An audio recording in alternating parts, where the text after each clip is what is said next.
والصلاة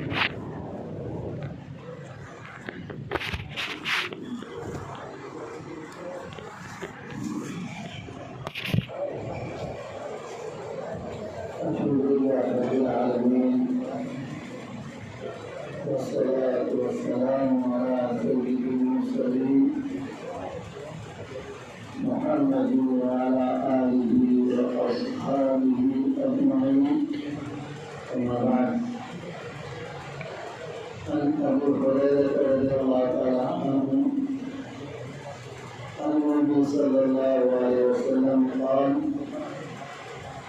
يجيء القرآن يوم القيامة فيقول: يا ربي حليه ويلبس تاج الكرامة، ثم يقول: يا ربي زده ويلبس حلة الكرامة، ثم يقول: يا ربي ارضى عنه، فيرضى عنه فيقال له: اقرأ وارقى ويزاد لكل آية حسنة، أو كما قال عليه الصلاة والسلام.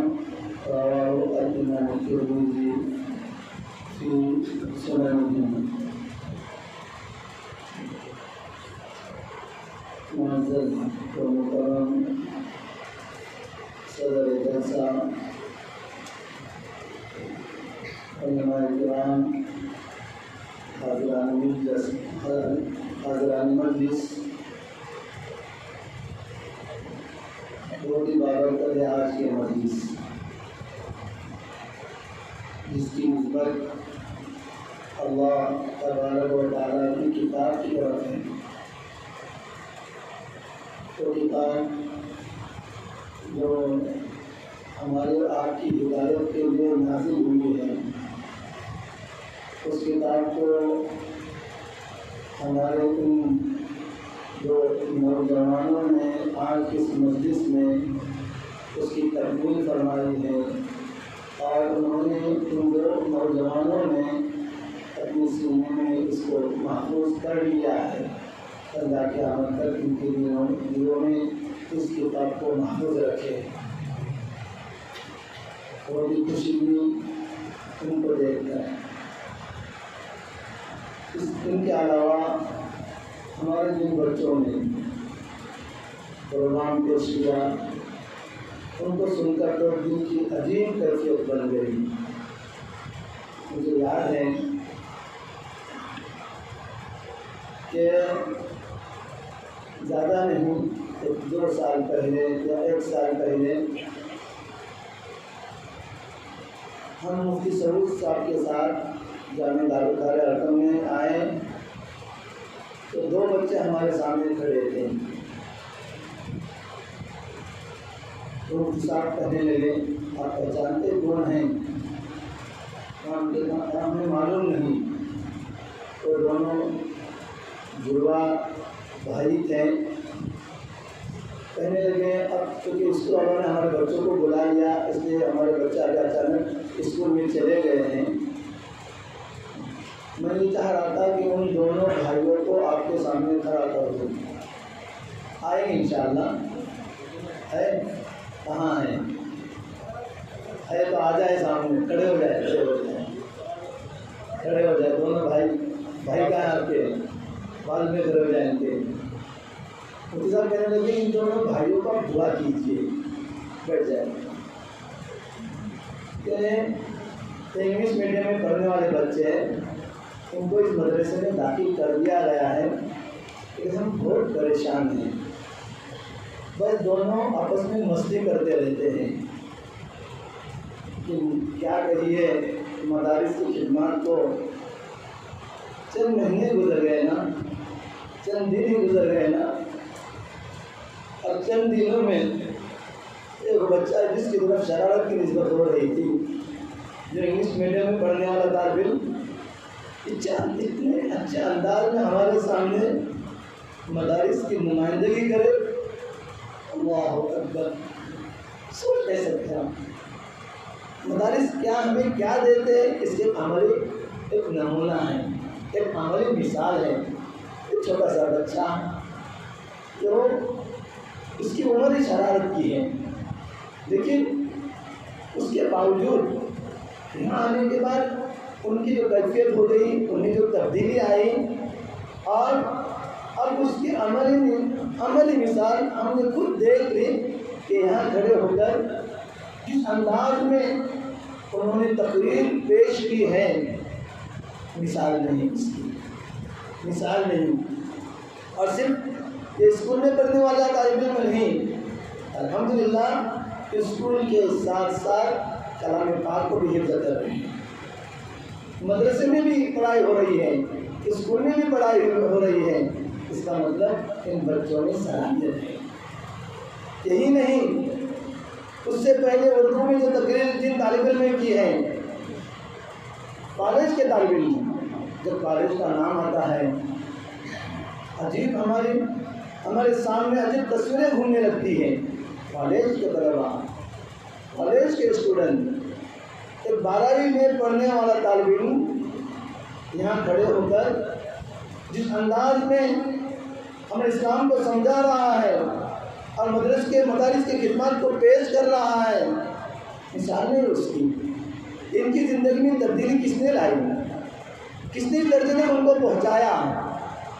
کس نے اس مدرسے کے ماحول میں، اس دارالاقامہ کے ماحول میں، اس دارالاقامہ میں چند مہینے رہنے کے بعد، چند سال رہنے کے بعد جو ان کی زندگی میں جو تبدیلی آ رہی ہے اور اس کی وجہ سے جو امیدیں ہمیں وابستہ ہوتی جا رہی ہے، یہی بچے آگے چل کر دین کے خدمت گزار ہوں گے، دین کے رہنما اور رہبر ہوں گے۔ ہمارے بچے ہمارے پورے ملک کے اندر ہماری نمائندگی کریں گے۔ ہمیں ایسے بچوں کی ضرورت ہے جن کے پاس اعلیٰ تعلیم بھی ہو اور جن کے دل میں اللہ کا ڈر بھی ہو، اللہ کا خوف بھی ہو، جو اسلام کو بھی جانتے ہو، جو اسلام کی تاریخ کو بھی جانتے ہو، جن کا ایمان اللہ اس کے رسول پر ہو، جن کے دل و دماغ میں آخرت کا تصور ہو، اور کتنے بھی فتنے آئیں، کیسے بھی حالات آئیں، ان تمام حالات میں وہ دین اسلام پر جمے رہے۔ یہی پیغام اس جامع دار ارقم کا ہے، یہی پیغام اس جامع دار ارقم اور ان میں کام کرنے والے علماء کا ہے۔ ہم اصلی تعلیم کے مخالف نہیں، ہمیں اصلی تعلیم چاہیے، لیکن شرط یہ ہے کہ اصلی تعلیم دنیائی تعلیم حاصل کرنے سے پہلے وہ مسلمان ہیں۔ کوئی بھی شخص ڈاکٹر بننے سے پہلے، انجینئر بننے سے پہلے، وکیل بننے سے پہلے، جج بننے سے پہلے ہمارے بچے مسلمان ہیں۔ اس لیے ہمیں اپنے ان بچوں کی ایمان کی فکر کرنا ہے، ان کے اعمال کی فکر کرنا ہے، اور اللہ تعالیٰ نے اب ایسے ادارے ہمیں مہیا کر دیے ہیں جہاں کہ اگر ہم اپنے بچوں کو اصلی تعلیم دلانا چاہتے ہیں، دلائیے، ہم آپ اس سے نہیں روکیں گے، لیکن اس اصلی تعلیم کے ساتھ ساتھ ان کی دینی ذہنیت بنائیے۔ حضرت یعقوب علیہ السلام کا آخری وقت ہے، ایک نبی ہے، وقت تک ایک نبی ہے، اولاد اور نسل میں انبیاء علیہ السلام کا ایک سلسلہ ہے۔ جب موت کا وقت ہوتا ہے تو اپنے اولاد کو جمع کرتے ہیں، اور جمع کر کے کیا کہہ رہے ہیں، ان کو کیا کہہ رہے ہیں، کس چیز کی فکر ہے؟ موت کا وقت جب آتا ہے تو ہر انسان کو اپنے اولاد کے فیوچر مستقبل کی فکر ہوتی ہے، کیسے ان کی زندگی گزریں گی، اس کی فکر ہوتی ہے۔ لیکن یعقوب علیہ السلام اپنے اولاد کو جمع کر کے کہہ رہے ہیں، ما تعبدون من بعدی، ما تعبدون من بعدی، میرے بچوں، میرے بیٹوں، تم مجھے بتاؤ میرے بعد تم کس کی عبادت کریں گے؟ فکر تھی، وہ کس کی تھی؟ ان کے ایمان کی فکر تھی، ان کے اعمال کی فکر تھی۔ ما تعبدون من بعدی، یہ نے کہا ما تاکلون من بعدی، ما تشربون من بعدی، ما تلبسون من بعدی، کہ میرے بعد تم کیا کھاؤ گے، کیا تم پہنو گے، کہاں تم رہو گے، اس کا سوال نہیں ہے۔ سوال ہے وہ کس کا ہے؟ ما تعبدون من بعدی کا ہے، میرے بعد تم کس کی عبادت کرو گے؟ ایک پیغام دے کر گئے حضرت یعقوب علیہ السلام کہ اگر فکر ہونی چاہیے تو کس کی؟ اس لیے ہم سب کو ہمارے اولاد کے بارے میں، ہمارے نوجوان بچوں کے بارے میں یہی فکر ہونی چاہیے کہ ہمارے مرنے کے بعد ہمارے اولاد کیا کریں گی، اسلام پر جمع رہیں گی یا نہیں رہیں گی۔ ہاں، اس کے لیے ہمیں اسباب مہیا کرنے پڑیں گے، اسباب اس کے لیے تلاش کرنے پڑیں گے، اور یہ ادارے انہیں اسباب میں سے ایک سبب ہے، انہیں اسباب میں سے اللہ نے ایک سبب بنا دیا ہے۔ آپ نے مبارکباد ہے وہ لوگ جنہوں نے اپنے بچوں کو اس طرح کے اداروں کے اندر جہاں بچے حافظ بھی بن رہے ہیں، عالم بھی بن رہے ہیں، جس کا ہمارا اہم پورے کوکن کا سب سے بڑا مرکز جامعہ حسینی عربیہ شیراردن ہے، وہاں سے اللہ نے پوری دنیا میں فیض پہنچایا ہے، وہاں کے فارغین آج پوری دنیا کے اندر جو ہے اسلام کی تعلیم کو عام کر رہے ہیں، اور پھر اس کے ذریعے سے ایک مدارس کا ایک سلسلہ چل پڑا ہے، تو انہی میں سے ایک جامعہ دار ارقم بھی ہے، جس میں الحمدللہ ایک جھوپڑے کے اندر تعلیم شروع ہوئی تھی۔ ہمیں وقت بھی یاد ہے، ایک بیٹھ پلما کا بیٹھنا ہوا اور بیٹھ کر سوچا گیا کہ منڈن گڑھ تعلق میں کوئی ایسا مدرسہ نہیں ہے جہاں بچوں کو دینی تعلیم دے دی جائے۔ ایک چھوٹے سے گھر میں ان کی تعلیم شروع ہوئی، پھر اللہ سے مانگا گیا، کچھ اہل خیر حضرات سامنے آئے، انہوں نے تعاون پیش کیا، اللہ ان کے جو جان و مال میں خوب برکت عطا کرے۔ یہ عالیشان جو عمارت بنی ہے، یہ عالیشان جو عمارت بنی، ایسی نہیں بنی، اس میں دعائیں ہیں، اکابرین کے توجہات ہیں، اور اس میں جو اہل ثروت ہیں ان کا مال ہے۔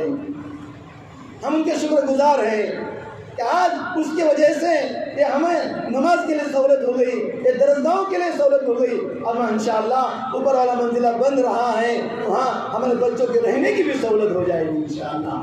تو جنہوں نے بھی اپنا جو بھی تعاون پیش کیا، ابھی میں نام لے رہا ہوں، جنہوں نے ہمیں پہلا گھر دے دیا، جنہوں نے یہاں ہمیں ٹھکانہ دے دیا، ہمارے دتوئی بستی والے کہ محبت کے نظر سے ہماری جامعہ کو دیکھ رہے ہیں، ہمارے بچوں کو دیکھ رہے ہیں، ہر چیز ان بچوں کو قربان کرنے کے لیے تیار ہے، اور اس کے ساتھ پورے علاقے والے، منڈندر کے تعلقے والے اور جو بھی یہاں موجود ہیں، بیرون ملک موجود ہیں، ان کی سب کی توجہات اس ادارے کی طرف ہے کہ ادارہ ترقی کریں، یہاں سے علماء، حفاظ اور بڑے جو ہیں تعلیم یافتہ افراد یہاں سے فارغ ہو کر دین و ملت اور اپنے ملک کی خدمت کریں، یہی سب کی فکر ہے۔ اللہ ان تمام کی فکروں کو قبول فرمائے۔ وہی محبت ہے کہ چھوٹی سی دعوت پر بڑی تعداد کے اندر آپ لوگ یہاں جمع ہوئے ہیں۔ جب آپ نے سنا کہ ہمارے ان دو حفاظوں کا اعزاز ہونے والا ہے، اس اعزاز کے لیے آپ یہاں آئے اور اس اعزاز میں آپ شریک ہوئے، اللہ ہمارے آپ کے نسلوں کے اندر بھی حفاظ، علماء، مفتیان کو پیدا فرمائے۔ جو اچھی نگاہ سے دیکھتا ہے اللہ اس کو نوازتا ہے۔ اللہ ہماری نیکیوں کا اثر ہمارے نسلوں میں ہم کو دکھائے گا۔ ہمارے اپنی نیکیوں کا اثر انشاءاللہ ہمیشہ جو ہے اللہ کا یہ ہم اپنے نسلوں میں ہم رہے یا نہ رہیں، اللہ ان اثرات کو ہمارے نسلوں میں ظاہر کر کے رکھے گا۔ ہمیشہ میں ایک مثال دیتا ہوں تاکہ ہم بھی نیک بنیں، یہ نہیں کہ یہی بچے نیک بنیں۔ یہ جو مجمع ہے اور سب سے پہلے جو کہنے والا ہے، میں اپنے آپ سے مخاطب ہوں، پھر آپ سے بھی مخاطب ہوں، ہمیں اپنے آپ کو نیک بنانے کی ضرورت ہے۔ ہم نیک بنیں گے، ہمارا معاشرہ نیک بنے گا، آنے والے نسلیں نیک بنیں گی۔ واقعہ میں ہمیشہ بیان کرتا ہوں کہ سورہ کہف میں اللہ تعالیٰ نے واقعہ بیان کیا ہے، حضرت خضر حضرت موسیٰ علیہ السلام کا لمبا واقعہ ہے۔ ایک بستی میں دونوں کا جانا ہو رہا ہے، جانے کے بعد وہاں کا ایک ماحول تھا، وہاں کی ایک عادت تھی کہ جب مہمان آئیں تو مہمان کی مہمان نوازی کی جائے۔ اس زمانے میں ہوٹلیں نہیں تھی، آج بھی کتنے ایسے صوبے علاقے ہیں جہاں مہمان آنے کے بعد ہوٹلوں میں ان کو کھلانا ایک عیب کی چیز سمجھی جاتی ہے، لیکن اس زمانے میں ہوٹلیں نہیں تھی، اگر کوئی مہمان آئے تو ان کو کھانا کھلانا، ان کی مہمان نوازی کرنا واجب کے درجے میں تھا۔ تو اب ان کی مہمان نوازی نہیں کی گئی۔ یہ دونوں حضرات واپس جا رہے تھے، اتنے میں حضرت خضر علیہ السلام نے دیکھا کہ ایک دیوار جو ہے، گھر کی ایک دیوار گرنے کے قریب ہے، تو حضرت خضر صلی اللہ علیہ وسلم نے جا کر اس کو دروس کر دیا، اور موسیٰ علیہ السلام نے کہا ان لوگوں نے ہماری مہمان نوازی نہیں کی تھی، بغیر معاوضے کے آپ نے دیوار کو کیوں سیدھا کر دیا؟ اب خضر نے منع کیا تھا سوال کرنے سے، ناراض ہو گئے کیوں تم نے سوال کیا؟ پھر آخر میں اس کا جواب بھی دے دیا کہ اس دیوار کے نیچے دو یتیم بچوں کے خزانہ، دو یتیم بچوں کا خزانہ مدفون تھا، دو یتیم بچوں کا خزانہ مدفون تھا۔ اگر یہ دیوار گر جاتی لوگ ان یتیم بچوں کا خزانہ لے لیتے، لوٹ لیتے اور وہ بچے محروم ہو جاتے۔ تو میں نے مناسب سمجھا کہ بچے بڑے ہونے تک اس کو محفوظ رکھا جائے تاکہ بعد میں اسے فائدہ اٹھائے۔ اب اصل مجھے جو بیان کرنا ہے، ان یتیم بچوں کے خزانے کی حفاظت کیوں ہوئی، کس وجہ سے کی گئی؟ تو اس خزانے کی حفاظت کس وجہ سے کی گئی؟ فرمایا کہ وہ تو یتیم جو بچے تھے وَكَانَ أَبُوهُمَا صَالِحًا، وَكَانَ أَبُوهُمَا صَالِحًا، کہ ان بچوں کے والد تھے نا، ان بچوں کے والد نیک تھے۔ اللہ اکبر، ان بچوں کے والد نیک تھے، اس بنیاد پر ان بچوں کے خزانے کی حفاظت کی گئی۔ بات یہی ختم نہیں ہوئی، مختلف تفاصیر میں بات لکھی ہوئی ہے کہ وَكَانَ أَبُوهُمَا، اس سے ان کے والد مراد حقیقی والد نہیں بلکہ لکھا ہوا ہے الجد السابع، ان کے 7ویں دادا نیک تھے۔ اللہ اکبر، کون نیک تھے؟ 7ویں دادا نیک تھے۔ اس 7ویں دادا کے نیک ہونے کی وجہ سے 7ویں نسل کے اولاد کے خزانے کی حفاظت ہو رہی ہے۔ اللہ اکبر، اور خود والد ہے جو نیک ہو تو اس کے کتنے اثرات اپنے اولاد پر پڑیں گے ہم سوچ نہیں سکتے۔ تو سب سے پہلے ہمیں اپنے آپ کو نیک بنانے کی کوشش کرنا ہے۔ ضرورت اس بات کی ہے، زمانہ کیسا چل رہا ہے ہمیں معلوم ہے، حالات دن بدن بگڑتے جا رہے ہیں۔ جو بچے مدرسے میں آئیں انہیں کا نیک بننا کافی نہیں ہے۔ اگر ہم اپنے ماحول اور معاشرے کو اچھا رکھنا چاہتے ہیں، ہمارے نوجوانوں کو اچھا رکھنا پڑے گا، ہمیں اپنے نوجوانوں کو نیک بنانا پڑے گا۔ آج ہمارے نوجوان بد راہ پر نکل چکے ہیں۔ ہمارے نوجوان کہاں ہیں، کہاں وقت گزار رہے ہیں؟ والدین ترس رہے ہیں کہ میرا بیٹا 5-10 منٹ کے لیے میرے بازو میں آ کر بیٹھ جائے۔ نوجوان سنو، والدین تڑپ رہے ہیں، والدین ترس رہے ہیں، میرا بیٹا 5-10 منٹ کے لیے میرے بازو میں آ کر مجھ سے بات چیت کرے۔ لیکن اب سوشل میڈیا نے ان کو اس طرح اپنے جال میں پھنسا دیا ہے کہ ان اولاد کو 5-10 منٹ کے لیے اتنا وقت نہیں کہ اپنے والد کے بارے میں جا کر ان سے کچھ گفتگو کرے، کچھ پیار و محبت کی باتیں کرے، ان کے پیر دبائے، ان کے سر میں تیل لگائے۔ اتنا بھی وقت ہمارے پاس نہیں رہا۔ کہاں وقت گزر رہا ہے؟ کن چیزوں میں وقت گزر رہا ہے؟ غلط چیزوں کو دیکھنے میں ہمارا وقت گزر رہا ہے، غلط چیزوں کے دیکھنے میں ہمارا وقت گزر رہا ہے، غلط چیزوں کو سننے میں ہمارا وقت گزر رہا ہے۔ یاد رکھیں، کل ان آنکھوں سے سوال ہوگا، کہ ان کانوں سے سوال ہوگا، منہ بند ہو جائے گا۔ سورہ یاسین تو ہم ہمیشہ پڑھتے ہیں، الیوم نختم علی افواہہم، آج ہم تمہارے منہ کو بند کر دیں گے، مہر لگا دیں گے۔ افواہہم وتکلمنا ایدیہم، ہمارے ہاتھ اللہ سے ہم کلام ہو جائیں گے، ہمارے اعضاء اللہ سے ہم کلام ہو جائیں گے، اللہ سے ہم کلام ہو جائیں گے۔ یہ ہاتھ ہی گواہی دیں گے کہ کن چیزوں میں ان ہاتھوں کو استعمال کیا گیا، یہ آنکھیں گواہی دیں گی کہ کن چیزوں میں ان آنکھوں کو استعمال کیا گیا، یہ کان گواہی دینے والے ہیں کن چیزوں کو ان کانوں سے سنا گیا۔ یہ سب محفوظ ہو رہا ہے، محفوظ ہو رہا ہے۔ اس میں سب سے اہم چیز ہمیں اپنے دل کے اندر اللہ کا ڈر بٹھانا ہے، اللہ کا خوف بٹھانا ہے، ہمیں یہ تصور کر لینا ہے، بلکہ حقیقت پر ہم اپنے آپ کو پہنچانا ہے۔ میرا اللہ مجھے دیکھ رہا ہے، میرا اللہ مجھے دیکھ رہا ہے۔ اس تصور کو ہمارے بچوں کے دل و دماغ میں بٹھانا پڑے گا۔ ہمارے اسکول، ہائی اسکول اور کالج میں پڑھنے والے طلباء کے اندر یہ تصور بٹھانا پڑے گا، تبھی تو ہمارے بچے گناہوں سے بچ سکتے ہیں، تبھی تو ہمارے نوجوان گناہوں سے بچ سکتے ہیں۔ اور ان کے لیے یہی ادارے ہیں، یہی ادارے ہیں، یہی ادارے ہیں۔ آپ پڑھاؤ ہائی اسکول میں، آپ پڑھاؤ کالج میں، لیکن بقیہ اوقات ان کی ان مدارس میں گزارنے کی ترتیب بنا دو۔ دارالحکامہ میں گزارنے کی ترتیب بنا دو۔ الحمدللہ چند ہی سال ہوئے اس جامعہ کو شروع ہوئے، آپ مختلف اسکولوں میں، پرائمری میں، ہائی اسکول میں، کالج میں، آئی ٹی آئی میں پڑھنے والے طلباء الحمدللہ دارالحکامہ میں اس بورڈنگ میں اپنا وقت گزار کر ماشاءاللہ اپنے نازل قرآن کی بھی تصحیح کر رہے ہیں، اس کے بعد کلام پاک کو بھی یاد کر رہے ہیں۔ مجھے خوشی ہوئی، پچھلی مرتبہ ایک یہاں انجینئر بننے والے طالب ہیں یہاں موجود، کھڑے ہو جائیے، کہاں ہیں؟ کیا نام ان کا؟ عفان۔ افنان کہاں ہے؟ افنان آئیے بیٹے، کیا کر رہے بیٹے آپ؟ کیا سیکھ رہے ہیں؟ ہاں انجینئرنگ، کون سے سال میں، کس اسپیڈ؟ کمپیوٹر۔ اور حفظ کتنا ہو آپ کا؟ ہاں انجینئر بن رہے ہیں اور کلام پاک کے 14 پارے حفظ کر چکے ہیں۔ یہ کس کی برکت ہے؟ یہ کس کی برکت ہے؟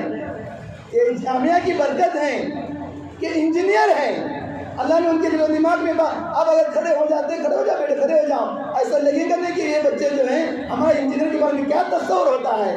ماشاءاللہ چہرے پر سنت، اللہ اکبر، نورانی چہرہ، انجینئر بننے والے طالب علم، ان کو یہاں موقع ملا، آج 14 پارے کے حافظ بن، دعا کیجئے اللہ آئندہ اس مجلس کے اندر ان کی ہم دستار بندی کر سکیں انشاءاللہ، جب وہ حافظ قرآن بنا دے۔ بیٹے آپ کا کیا نام ہے؟ جی اسرار شاہنواز انتولے، کیا پڑھ رہے آپ؟ ڈپلوما، کون سا سال ہے؟ سیکنڈ ایئر ہے، ماشاءاللہ۔ کتنے پارے حفظ ہوئے ہیں؟ ماشاءاللہ۔ دیکھو ہم جو چیز ممکن نہیں، ان علماء نے ان چیز کو ممکن بنا کر دکھا دیا ہے۔ ہمیں سوچتے تھے ہمارے یہ انجینئر اور ہمارے کالج میں پڑھنے والے طلباء یہ حافظہ عالم تو دور کی بات، ایک دن کو نہیں چل سکتے، وہ تو ایک الگ لائن ہے، وہ تو دنیائی لائن ہے نا؟ کیا سوچتے تھے؟ وہ تو کیا ہے؟ ایک دنیائی لائن ہے، دین پر چلنا مشکل سمجھا جا رہا تھا۔ دین کیا، اب یہ حافظ بھی بن رہے ہیں اور انشاءاللہ اللہ کی ذات سے امید ہے انشاءاللہ یہ عالم بھی بن جائیں گے اور دین کے خدمت گزار بھی بن جائیں گے اور دین کا پیغام دنیا کے کونے کونے اور گوشے گوشے میں پہنچانے والے بن جائیں گے۔ اس لیے آپ اپنے بچوں کے بارے میں بھی ارادہ کیجیے، اللہ کی ذات سے کوئی چیز بعید نہیں۔ جامعہ اسلامیہ کوکن کامنا سے کتنے ایسے بچے جو حافظ قرآن بنے، آج ڈاکٹر بن رہے ہیں، آج انجینئر بن رہے ہیں، آج وکیل بن رہے ہیں، بلکہ بعض طلباء نے وکالت مکمل کر کے آپ اس کی پریکٹس بھی کر رہے ہیں۔ آپ پہلی بات تو یہ ہونی چاہیے کہ ہمارے پاس خالص علماء، خالص مفتیان بھی ہو جو دین کی خوب خدمت کریں۔ یہ پہلا درجہ ہے، یہ پہلا مرتبہ ہے۔ لیکن اگر یہ آپ سے ممکن نہیں، آپ اگر اپنے بچوں کو دنیائی تعلیم دینا چاہتے ہیں تو ٹھیک ہے، اس کے ساتھ ساتھ آپ ان بچوں کو دینی تعلیم بھی دے سکتے ہیں۔ اللہ نے وہ اسباب آج آپ کے لیے آسان کر دیے۔ بیٹھ جائے الحمدللہ۔ یہ نمونے آپ کے سامنے، یہ نمونے آپ کے سامنے۔ عجیب ہوا، ہمیشہ میں کہتا ہوں ہم نے دین اور دنیا کی تفریق کر دی ہے۔ آج تک ہمارے ذہن میں تصور تھا کہ دین الگ ہے اور دنیا الگ ہے، جو حق ہے نا، یہ تصور ہم نے کر دیا، جس سے بہت بڑا نقصان ہوا ہمیں، بہت بڑا نقصان ہوا ہے ہمیں۔ ایک زمانہ گزرا، لمبا زمانہ گزر گیا، لمبا زمانہ کہ اس میں دین اور دنیا کی کوئی تفریق نہیں تھی، دین اور دنیا کی کوئی تفریق نہیں تھی۔ یہ جب سے انگریز ہم پر مسلط ہو گئے، اس کے بعد سے ہم دین اور دنیا میں تقسیم ہو گئے، ہم دین اور دنیا میں بٹ گئے، ورنہ اس زمانے کے جو ڈاکٹر ہوتے تھے، وہ اپنے زمانے کے مفسر ہوتے تھے، وہ اپنے زمانے کے محدث ہوتے تھے، وہ اپنے زمانے کے بڑے فقیہ ہوتے تھے، جو انجینئر ہوتے تھے، جو تاجر ہوتے تھے، وہ اپنے زمانے کے بہت بڑے علامہ ہوا کرتے تھے، کوئی تفریق نہیں تھی۔ میں ہمیشہ کہتا ہوں وقت نہیں، صحابہ کرام کے زمانے میں لوگ بیمار ہوتے تھے، ان کا علاج معالجہ کون کرتے تھے؟ کیا آسمان سے آ کر فرشتے کرتے تھے؟ صحابہ کرام علاج کرتے تھے، تو آپ ان کو کیا دنیا دار کہیں گے؟ اس زمانے میں عمارتیں بنائی جاتی تھی، اس زمانے میں تجارت ہوتی تھی، اس زمانے میں کھیتی باڑی ہوتی تھی، تو جو صحابہ، جو تابعین، جو تبع تابعین، جو محدثین، جو مفسرین ان کاموں میں لگ جاتے تھے، کیا آپ ان کو دنیا دار کہیں گے؟ میں اس مجلس میں کہتا ہوں آپ میں سے کوئی بھی دنیا دار نہیں ہے، آپ سب کے سب دیندار ہیں۔ شرط یہ ہے اللہ اس کے رسول کے احکامات پر آپ عمل کیجئے، پھر آپ تجارت کیجئے، پھر آپ کھیتی باڑی کیجئے۔ شرط یہ ہے اللہ اس کے رسول کے بتلائے طریقے پر آپ چلیے، حلال روزگار کمائیے، حلال روزی کمائیے۔ حلال روزی کمانا یہ بھی عبادت ہے، یہ بھی عبادت ہے۔ اس نیت سے کما رہے ہیں حلال روزی، اللہ اس کے رسول کے بتائے طریقے پر دکان پر بیٹھ رہے ہیں، اللہ اس کے رسول کے طریقے اور سنتوں پر چل کر طریقے اور مسائل معلوم کر کے آپ جو ہیں لوگوں کا علاج معالجہ کر رہے ہیں، لوگوں کے مکانات کو بنا کر دے رہے ہیں، اس نیت سے کہ حلال روزی ملے۔ اس حلال روزی کی ذریعے سے میں اپنے والدین کی کفالت کروں، میں اپنے بچے کی کفالت کروں، میں قوم و ملت کی خدمت کروں، تو اس طرح یہ کمانا یہ بھی دینداری ہے، یہ بھی دینداری ہے۔ دنیا سمجھ کر ہم نے دنیا اپنے آپ کو دنیا دار بنایا۔ دکان میں بیٹھنا دنیا داری ہے نا، جیسا چاہو کما لو، دنیا ہے۔ ہاں تجارت دنیا ہے نا، جیسے چاہے تجارت کرو۔ دنیا سمجھنے سے ہمارے نقصان ہوا، آپ اس کو دین سمجھیں گے، علماء کے پاس آئیں گے، علماء سے رجوع ہو جائیں گے۔ میں وکیل ہوں، اسلامی طریقے پر وکالت کس طرح کروں؟ میں تاجر ہوں، اسلامی طریقے پر میں تجارت کس طرح کروں؟ میں جو ہوں کھیتی باڑی کرنے والا ہوں، تو میں اسلامی طریقے پر کھیتی باڑی کس طرح کروں؟ انشاءاللہ اس زندگی بھر کی محنت اس پر آپ کو اجر ثواب ملتا رہے گا، اجر ثواب ملتا رہے گا۔ یہ تصور دلایا جا رہا ہے، تو انشاءاللہ ہم تو یہ کہیں گے آپ اپنے بچے کو فارغ کیجئے کہ وہ حافظ بنے، وہ پختہ عالم بھی بنے، وہ مفتی بھی بنے، اور مکمل ان تخصصات میں لگائیے۔ اگر یہ نہیں کر سکتے ہیں تو آپ اصلی تعلیم دلانا چاہتے ہیں تو اصلی تعلیم کے ساتھ اللہ نے دینی تعلیم کا بھی انتظام کرایا ہے، مختلف ادارے اس کے لیے قائم ہو رہے ہیں۔ ان اداروں کے اندر اپنے بچوں کو داخل کرا کے ان کی ایک دینی تربیت کیجیے۔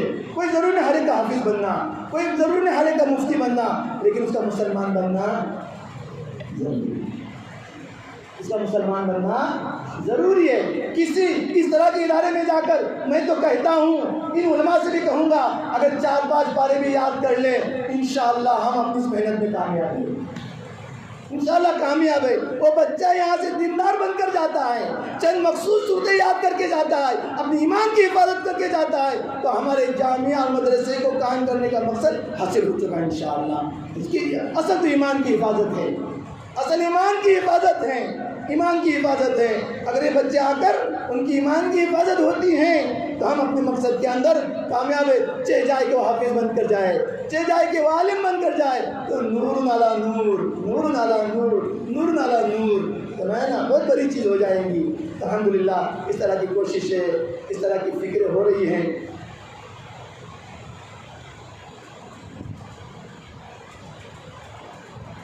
بلکہ یہاں بہت سارے اسکول کے بھی اساتذہ ہوں گے، ذمہ داران ہوں گے، ہم کہیں گے اللہ نے بہت بڑی ذمہ داری آپ کو دی ہے، کلکم راعٍ و کلکم مسئول، تم میں سے ہر ایک ذمہ دار ہے اور ہر ایک سے سوال ہونے والا ہے۔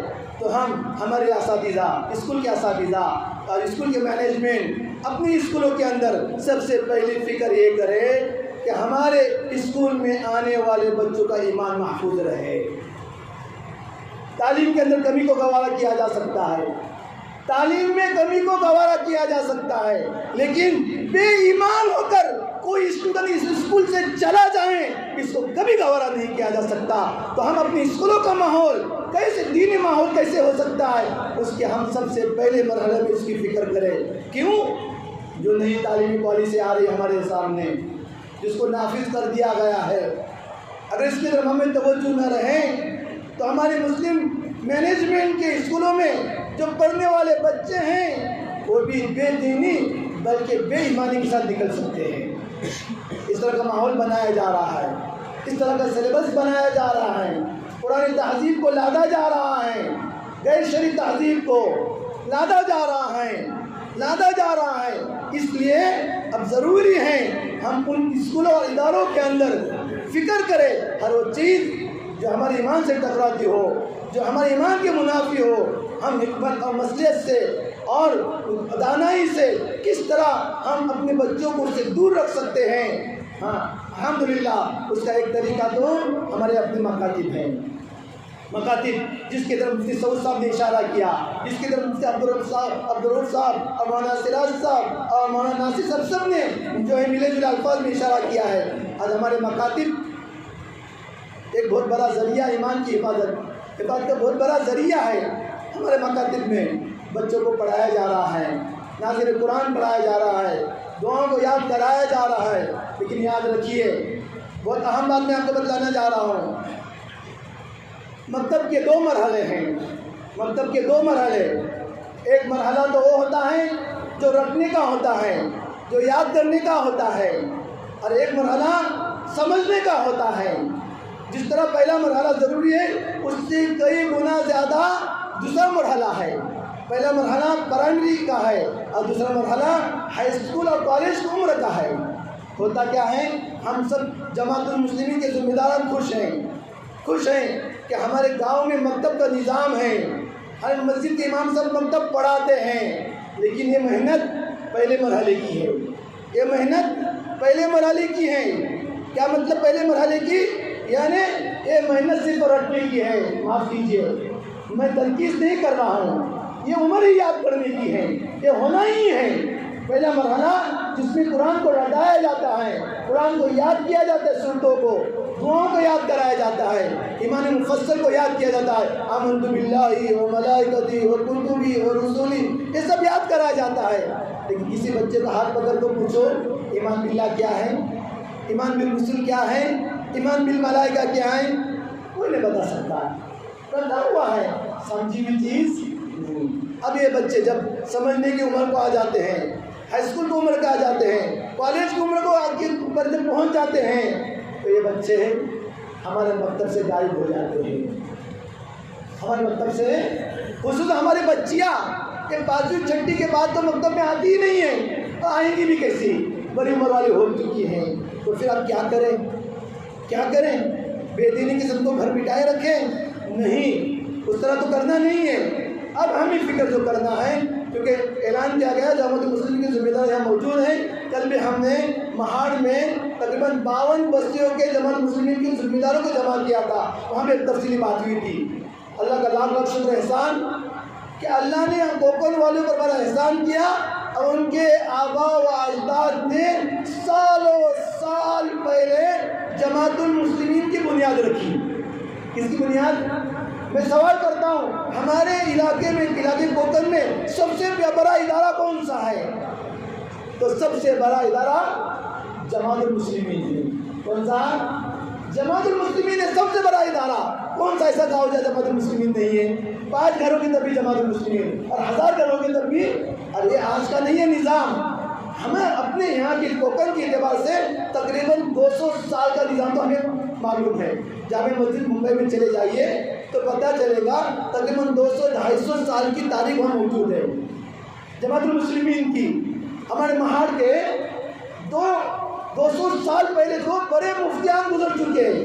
علامہ شہاب الدین مہاری ایک بہت بڑے، 200 سال پہلے ان کے ہاتھ کی لکھی ہوئی کتابیں فتاوی مہاڑ کے، آج جامع مسجد ممبئی میں ان کے ہاتھ کی لکھی ہوئی کتابیں بھی موجود ہیں۔ یہ 200 سال بھٹکل کا اور ہمارا ماحول ملتا جلتا ہے۔ ہم کوکنی بولتے ہیں، وہ نوائتی بولتے ہیں، وہ بھی شافعی مسلک، ہم بھی شافعی مسلک، رہن سہن سب یکساں ہے۔ ان کے پاس ابھی 1 ماہ پہلے انہوں نے بہت بڑا جلسہ کیا تھا۔ کس بات پر کس کا جلسہ کیا تھا؟ ان کے جماعت المسلمین کے نظام کو 1000 سال مکمل ہوئے۔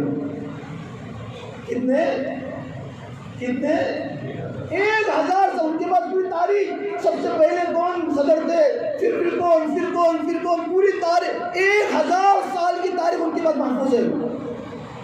اس سے استناس کرتے ہوئے ہم کہتے ہیں کہ اسلام جس وقت بھٹکل میں آیا اسی وقت کوکن میں بھی آیا، جب کوکن میں آیا یہ ساحلی پٹی ہماری، تو ہمارا بھی نظام کب سے ہوگا انشاءاللہ؟ ہم نے تاریخ محفوظ نہیں رکھی، لیکن امید کی جا سکتی ہے کہ نظام کب سے چل رہا ہے؟ سالوں سال سے چل رہا ہے، سالوں سال سے چل رہا ہے۔ ہاں، اتنا بڑا نظام ہمارا ہے۔ اس جماعت المسلمین کے نظام کے تحت نہ جانے کیسے کام کر سکتے ہیں۔ نہ جانے کیا کیا ہو سکتا ہے، آنے والے انقلاب کو روکا جا سکتا ہے، بہت کچھ ہو سکتا ہے۔ ابھی وقت نہیں، جلسہ کسی اور موضوع پر ہے، میں کسی اور موضوع پر جا رہا ہوں، کوئی موقع ملے تو انشاءاللہ ہمارے علماء یہاں کے تمام جماعت مسلمین کو ذمہ داروں کو جمع کریں گے اور انشاءاللہ تفصیل ان کے ساتھ انشاءاللہ بات ہوگی کہ ہم کیا کر سکتے ہیں اور کیا کیا ہمارے جو ہے بڑوں نے کیا۔ تو الحمدللہ میں کہہ رہا تھا جماعت مسلمین کے ذمہ داروں نے ہمارے مکتب کا نظام سالوں سال سے قائم کیا۔ اس وقت وہ نہ زیادہ علماء تھے نہ مفتیان، جیسے بھی تھے انہیں اس نظام کو باقی رکھا۔ آج اسی کی برکت ہے، وہاں اچھی محنتیں ہو رہی ہیں اور وہاں سے اس مکتب سے بھی حفاظ پیدا ہو رہے ہیں۔ لیکن یاد رکھنا ایمان کی حفاظت کے لیے یہ مکتب کا پہلا مرحلہ کافی نہیں ہے، مکتب کا پہلا مرحلہ کافی نہیں ہے۔ ایمان کی حفاظت کے لیے مکتب کا دوسرا مرحلہ کون سا؟ کہ جو کچھ ہم نے پڑھا ہے اس کو ہمارے نوجوان سمجھے، ایمان مجمل کو سمجھے، ایمان باللہ کیا ہے، ایمان بالآخر کیا ہے، جنت اور دوزخ کا تصور کیا ہے، وحدانیت کیا ہے، رسالت کیا ہے۔ ان چیزوں کو اگر ہمارے کالج میں پڑھنے والے نوجوان نہیں سمجھیں گے تو اپنے ایمان کو محفوظ نہیں رکھ سکتے۔ ایک بچی ہمارے علاقے کی کسی غیر کے پاس سر چلی گئی، جب پتہ چلا ہم گئے مفتی مظفر تھے، اس کے پاس بیٹھنا ہوا، پتہ ہی چلا بہت اچھا قرآن پڑھتی تھی، دعائیں یاد تھی، سب کچھ اس کو یاد تھا، سب کچھ مکتب میں پڑھی ہوئی بچی اچھی اس کو، لیکن ہم نے جب ان کو سمجھایا، ہم نے مفتی مظفر نے ان کو دین کو سمجھایا، آخرت کا تصور اس کے سامنے پیش کیا گیا، جنت کیا دوزخ کیا، ان تمام چیزوں کو جب پیش کیا گیا وہ بچے رونے لگی، اور کہنے لگی یہ چیزیں تو ہمیں معلوم نہیں، اللہ یہ چیزیں ہمیں معلوم نہیں۔ اب اس بچے نے توبہ کر لی، اللہ کا کرم ہے آج وہ اپنے ایمان پر باقی ہے، یا اپنے ایمان پر باقی ہے۔ تو یہ اختلاط پر روک اس صورت میں لگائی جا سکتی ہے کہ ہمارے ہائی اسکول کالج میں پڑھنے والے بچوں کو دین سمجھایا جائے، اسلام سمجھایا جائے، یوم آخرت کو سمجھایا جائے۔ اور یہ عمر کون سی ہے؟ High school college. آپ کہیں گے ان کے پاس اتنا وقت نہیں کہ وہ مکتب میں وقت دے سکے، کوئی ضروری نہیں۔ آپ جو ہے صرف اتوار کے دن ان کے مکتب کا نظام قائم کر دیں، 3-4 گھنٹے اتوار کے دن، اور کسی اچھے عالم کی تقرر کیجیے، چاہے اس کا ایک دن کا آپ کو معاوضہ دینا پڑے، چاہے دور سے لانا پڑے۔ آپ کے گاؤں میں عالمہ نہیں ہے، آپ دور سے بلا لیجئے، آنے جانے کا نظام کیجیے، اس کے لیے کچھ محنتانہ اس کو دے دیجیے۔ جب آئیں گی کوئی عالمہ، کوئی اچھے عالم آئیں گے تو ایمان کی باتیں ہوں گی، عقائد کی باتیں ہوں گی، نبی پاک صلی اللہ علیہ وسلم محبت کی باتیں ہوں گی، جس کی وجہ سے ان کے دل میں جب اللہ اس کے رسول کی محبت راسخ ہوگی، ہمارے بچوں کے ایمان کی حفاظت ہو سکے گی۔ کیونکہ مفتی شور صاحب نے کہا ہمارا آئندہ جو مقصد ہے اور مکاتب کو منظم طریقے کے پر چلانے کا اسی طرف اشارہ ہے۔ جب یہ حضرات ہمارے علماء آپ کی خدمت میں آئیں، آپ ضرور اس نظام کو قائم کرنے کی کوشش کریں گے انشاءاللہ، اللہ آسان فرمائے۔ دوسرا ہمارے معاشرے کا سب سے اہم مسئلہ، حساس مسئلہ، ہمارے نوجوان اسکول اور کالج کے، صرف کالج میں ہائی اسکول کے بچے دن بدن نشہ میں مبتلا ہوتے جا رہے ہیں۔ ایک وقت تھا جب نشے کی بات آتی تھی، ہمارے دل و دماغ میں باتیں آتی تھی کہ کوئی زیادہ عمر والا آدمی ہوگا، نشہ کر کے کہیں گر گیا ہوگا، لیکن آج جب نشے کی بات کرتے ہیں تو بڑے لوگوں کی بات نہیں آتی، زیادہ عمر والوں کی بات نہیں آتی، ہمارے سامنے جو تصور آ رہا ہے وہ نوجوانوں کا آ رہا ہے، نوجوانوں کا آ رہا ہے۔ اس پر کیسے روک لگائی جائے اس کی بھی فکر کرنا جماعت المسلمین کی ذمہ داری ہے۔ اس کے علاوہ بچوں اور بچوں کا اختلاط، آپس میں میل جول، ہمارا اللہ معاف کریں بولنا بھی اچھا نہیں لگتا، آج جو ہے کالج کے بچے ہمارے ہائی اسکول میں پڑھنے والی ننھی منھی بچیوں کا بلیک میل کر رہے ہیں، سوشل میڈیا کے ذریعے سے، الگ الگ ایپ کے ذریعے سے ہمارے بچیاں ان کے ہوس کی شکار بنتی جا رہی ہے۔ ایک زمانہ وہ تھا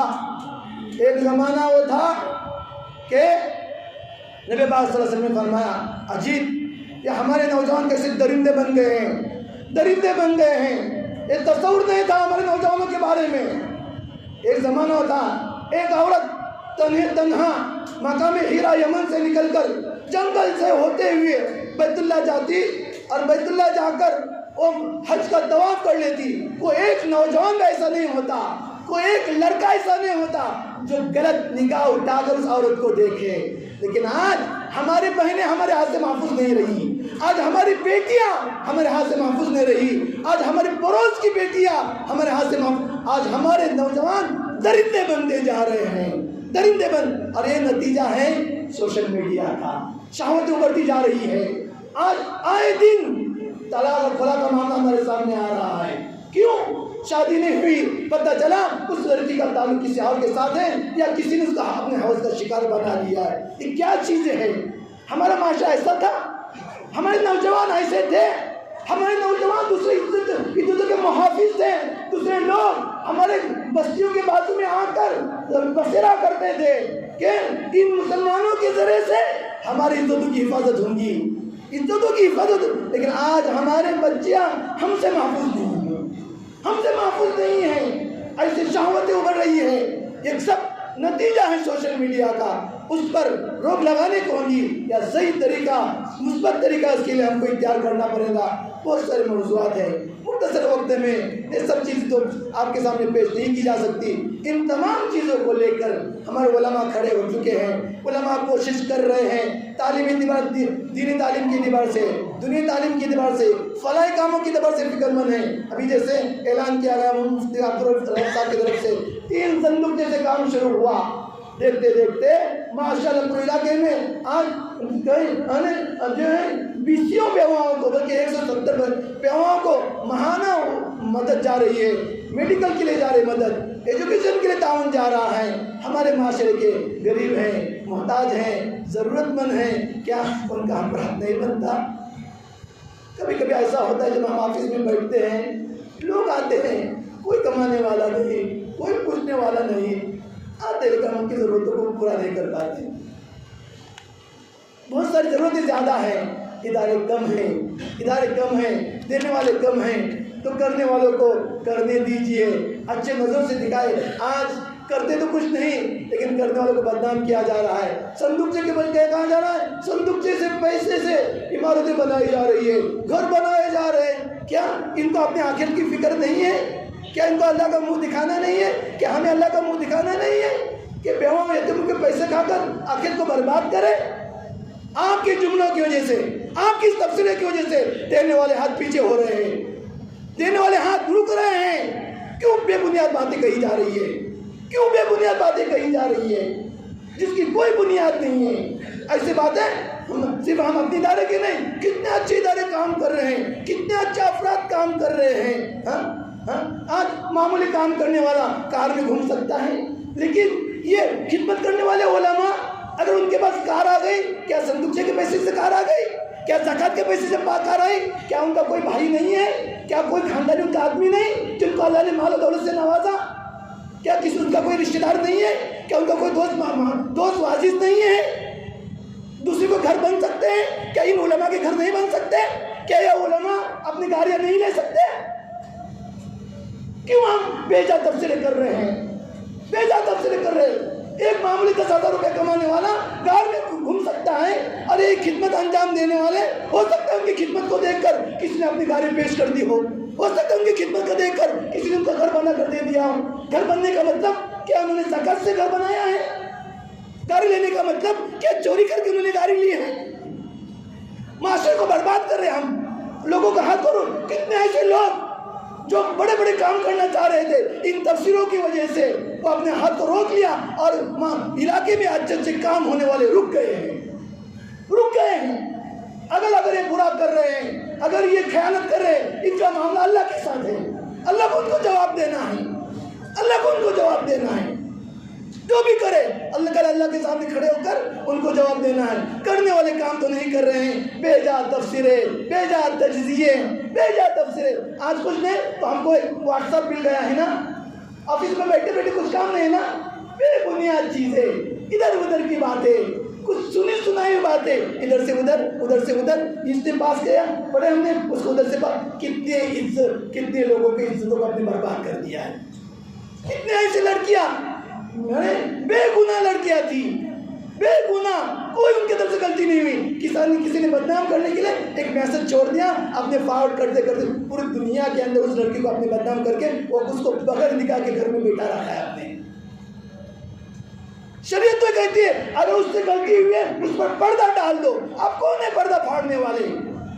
اللہ پردہ ڈال رہا ہے۔ کسی لڑکی سے کچھ غلطی ہوئی، چھپاؤ اس غلطی کو، اس عیب کو چھپاؤ، اس عیب کو چھپاؤ، مت لوگوں کے سامنے ظاہر کرو۔ آپ واٹس ایپ کی طرح سے بے عزت کر رہے ہو، خاندان کو بے عزت کر رہے ہو، افراد کو بے عزت کر رہے ہو۔ کیا ہماری بچیاں نہیں ہیں؟ کیا ہماری نسلیں نہیں ہیں؟ کیسا ہم نے ماحول بنا دیا، کیسا معاشرہ ہم نے بنا دیا۔ اچھی باتوں کو بیان کرو لوگوں کے سامنے، اچھائیوں کو بیان کرو، آج ان چیزوں کو بند کر دو، بند کر دو ان چیزوں کو۔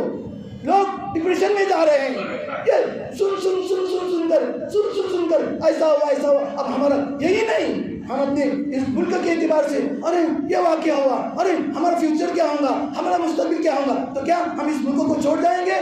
اس ملک میں رہنے کے ہمیں قسمیں کھائیے، ہم اس ملک میں رہیں گے۔ ہمارے سب یہ ملک مسجد والا ملک ہے، مساجد والا ملک ہے، مدارس والا ملک ہے، خانقاہ والا ملک ہے۔ ہمارے بڑوں نے قسمیں کھائی اس ملک میں رہنے کی، ہم اس ملک میں ہمارا دفن سب یہی ہے، ہم یہی رہیں گے۔ ان مساجد کے ساتھ، ان مدارس کے ساتھ حالات ہمیشہ آتے رہتے ہیں، کبھی حالات نہیں آئے، حالات تو ہمیشہ آئے ہیں، بڑے بڑے حالات آئے ہیں، لیکن اللہ نے حالات کو بدل دیا ہے، حالات کو بدل دیا۔ یہ حالات ہمیشہ رہنے والے نہیں، حکومت عارضی ہوتی ہے، یاد رکھیے۔ نبی پاک صلی اللہ علیہ وسلم کا وعدہ ہے، وعدہ پورا ہو کر رہے گا۔ آپ صلی اللہ علیہ وسلم نے فرمایا قیامت اس وقت تک آ نہیں سکتی جب تک کسی کچے پکے مکان کے اندر ایمان داخل نہ ہو۔ یہ وعدہ پورا ہونا ہے، یہ وعدہ پورا ہونا ہے۔ اس بات پر ہم کو یقین ہو، ہمت ہارنے کی ضرورت نہیں ہے، ہمت ہارنے کی ضرورت نہیں۔ کیا ہوگا، کیا کچھ نہیں ہوگا، حالات ہے، وہ بھی امتحان ہے، امتحان ہے۔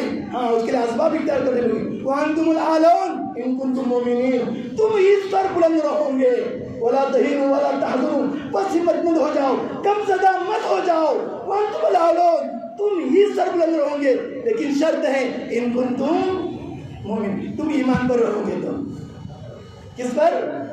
ایمان پر رہو گے تو سر بلند رہو گے، ایمان پر رہو گے تو سر بلند رہو گے۔ ہم ایمان سے دور ہو گئے، اعمال سے دور ہو گئے، اس لیے یہ حالات ہے۔ ما اصابکم من مصیبۃ فبما کسبت ایدیکم، جو کچھ حالات ہیں ہمارے برے اعمال کا نتیجہ ہے۔ اس وجہ سے بے خوف ہو جاؤ، عبادت میں لگ جاؤ، عبادت میں لگ جاؤ، اللہ سے، اللہ کے سامنے ہاتھ اٹھا کر مانگو، اسباب اختیار کرو، اعمال اختیار کرو، تعلیم یافتہ بن جاؤ، اپنے بچوں کو تعلیم یافتہ بناؤ، ڈاکٹر بناؤ، انجینئر بناؤ، وکلاء بناؤ، ججز بناؤ، علماء بناؤ، مفتیان بناؤ، ہر فیلڈ میں اپنے پود کو دے کرو تاکہ ہمارا قوم ملت اور ہمارا یہ ملک ترقی کر سکے۔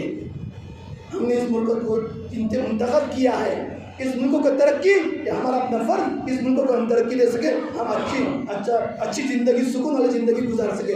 حالات آج ہے کل نہیں رہیں گے، اس لیے ڈرانے والی بات مت کرو، ڈرانے والی چیزیں ادھر ادھر فارورڈ مت کرو، ہمت والی بات کرو، اچھی چیزوں کو پیش کرو۔ اور ایسے اسباب ہیں، فکر کی بات ہے، لیکن ان اسباب کا تدارک کیسے ہو سکتا ہے؟ بروں سے رجوع کرو، ہمارا رابطہ اکابرین سے ہو، ہمارا رابطہ بروں سے ہو، تو انشاءاللہ ہمارے ایمان و اعمال کی حفاظت ہوگی۔ وقت کافی ہوتا جا رہا ہے، بس ایک چیزیں، منتشر چیزیں آپ کے سامنے پیش کی گئی، آپ کی توجہ کو دیکھتے ہوئے آپ کی دعائیں ہیں، تو آپ ہمارے لیے بھی دعا کریں۔ ہم بھی سب انسان ہیں، آپ بھی انسان ہیں، انسان ہیں۔ سب سے بڑی کامیابی جب ہم سب کا ایمان اور عمل اور ہمارا خاتمہ ہو جائے تو ہم کہتے فزت رب الکعبہ، فزت رب الکعبہ، ایمان پر ہم سب کا خاتمہ ہو جائے۔ اسی کی فکر ہے، اسی کی کوشش ہے کہ اللہ تعالیٰ جو ہے ہمارے باقی کو اچھا بنائیں، ہمارے آنے والی زندگی گزری ہوئی زندگی سے بہتر بنائیں۔ رمضان کا بابرکت مہینہ شروع ہونے جا رہا ہے، ہر چیز کی تیاری ہوتی ہے، رمضان کی بھی تیاری ہونی چاہیے۔ آپ صلی اللہ علیہ وسلم جو ہے رمضان کی تیاری بہت پہلے سے کرتے تھے، اب رمضان کریم ہم کو پتہ بھی نہیں، اس لیے ہمارے 2-3 سال تو ایسے گزر گئے۔ ہم سوچتے تھے لاک ڈاؤن میں اچھی عبادت ہوگی، لیکن اللہ معاف کرے اچھی عبادت نہیں ہو سکی۔ اب اللہ نے مسجدوں کو کھول دیا ہے، اب جو ہے ہمت کے ساتھ ہمیں روزے بھی رکھنا ہے، تراویح پڑھنا ہے۔ اب یہ بچے حافظ قرآن بنے ہیں، آپ ان کے سنیں، پیچھے پورا قرآن سنیے، کتنا اچھا موقع ہے نا، کتنی سے اکبر کا اچھا موقع، کیا نورانی والا مہینہ ہمارے سامنے ہے جس میں لیلۃ القدر ایک رات 1000 رات سے بھی بہتر ہے۔ رات کے تہجدیں ہیں، دن کے روزے ہیں، پیار و محبت کے ساتھ ہم کو رہنا ہے، پیار و محبت۔ اب دشمن ہم پر حملہ کرنے کے لیے آ رہا ہے، ہم آپس میں لڑ رہے ہیں، ہم آپس میں جھگڑے کر رہے ہیں، چھوٹی چھوٹی چیزوں کی وجہ سے مسجدوں پر اور دیگر چیزوں پر ہم لڑ رہے ہیں۔ اب لڑنے کا وقت نہیں رہا، پیار و محبت کا وقت ہے، آپس میں اتحاد اتفاق کا وقت ہے۔ ہم آپس میں محبتوں کے ساتھ ہم اپنے کاموں کو آگے چلائیں اور ہم ہمارے جو ہے قوم معاشرے کو ترقی دینے کی کوشش کریں، تو انشاءاللہ ہم جیسے بھی ہمارے اعمال ہوں گے، ہمارے پاس ایمان ہے، انشاءاللہ کے ذات سے امید ہے اللہ تعالیٰ اعمال کی بھی توفیق دے گا اور ٹوٹے پھوٹے اعمال اللہ اپنے بارگاہ میں قبول کرے گا۔ سب سے بڑی خوشی کا اس وقت وہ وقت ہوگا کہ اللہ تبارک تعالیٰ ہمیں جو ہے جنت میں داخل کر کے اپنا دیدار کرائے، اپنے نبی کا دیدار کرائے، صحابہ تابعین محدث مفسرین ہمارے والدین ہمارے اکابرین کے ساتھ ہمارا حشر فرمائیں۔ اس سے بڑھ کر خوشی کا موقع کوئی نہیں ہوگا۔ اللہ نے جس طرح ہم سب کو یہاں جمع کیا ہے، اللہ کے ساتھ پر امید رکھتے ہوئے ہم اللہ سے یہ دعا کرتے ہیں اللہ اسی طرح ہم کو جنت میں بھی جمع کرا دے۔ وآخر دعوانا الحمدللہ رب العالمین۔